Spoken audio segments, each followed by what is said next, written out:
So masubukan natin ngayon kung gaano ka-effective itong Kobe tire sealer.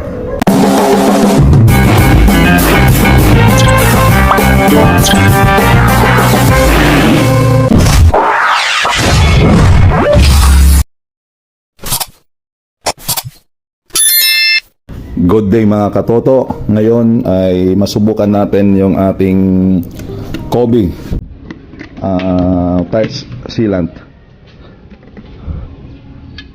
Okay.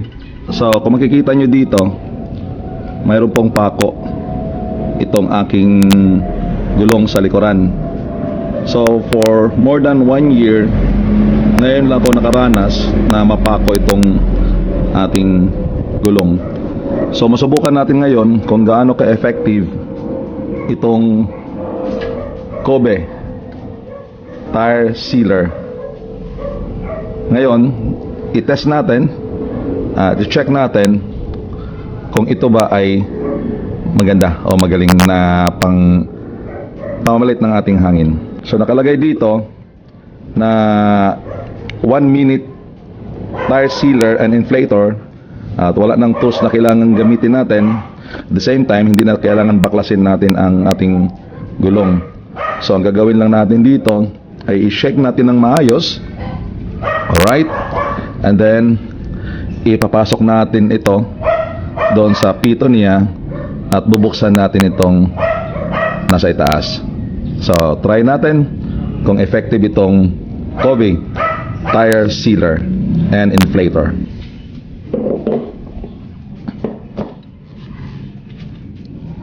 So hanapin natin yung pito dito.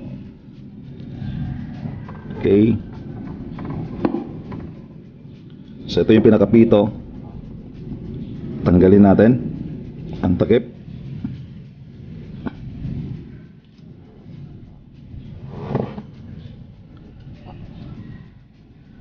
And then i-check natin ng maayos.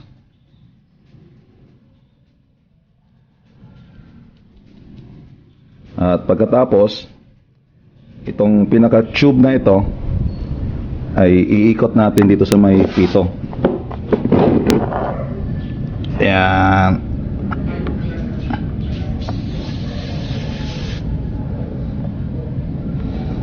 At pagkatapos, ikotin lang natin ito.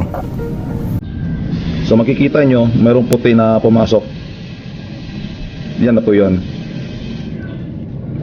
Okay? So, tanggalin natin ito at i-check natin kung okay ba yung gulong natin. Let's remove.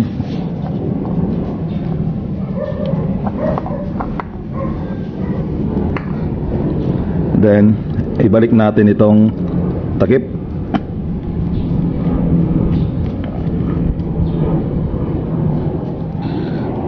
At this time, i-check natin ito kung yung butas ba ay talagang na-sealed out niya. Hanapin natin ulit yung ating pako at lalagyan natin tubig. I-test natin kung na-sealed out ba talaga yung butas. So, hanapin natin yung pako.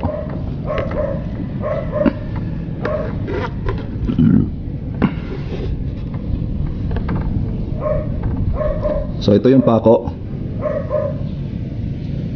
Iti-test natin kung wala ng singaw. Lalagyan natin ng tubig.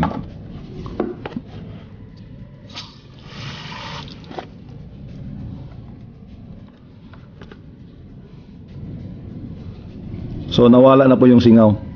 Ibig sabihin, effective itong Kobe tire sealer natin.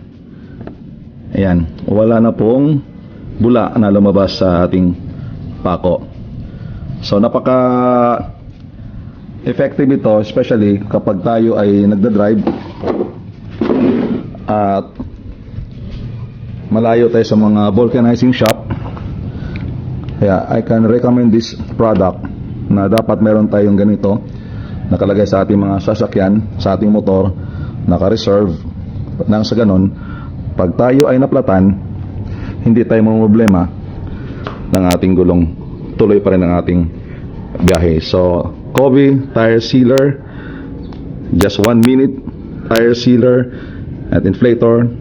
So within 1 minute ay matatapos na ang paglagay ng tire sealer at hindi na kailangan ng tools, hindi mo na kailangan baklasin ang iyong gulong. Okay, so I think marami ito sa Shopee. Ito kasi nabili ko lang ito dito sa May Rosario, and binili ko ito more than a month at ngayon ko lang ito nagamit. So very effective ang Kobe tire sealer na ito. Okay, so dapat meron kayong ganito at standby nyo sa inyong mga motor. Nang sa ganon, kapag naplatan, no problema. Alright, so hanggang dito na lang.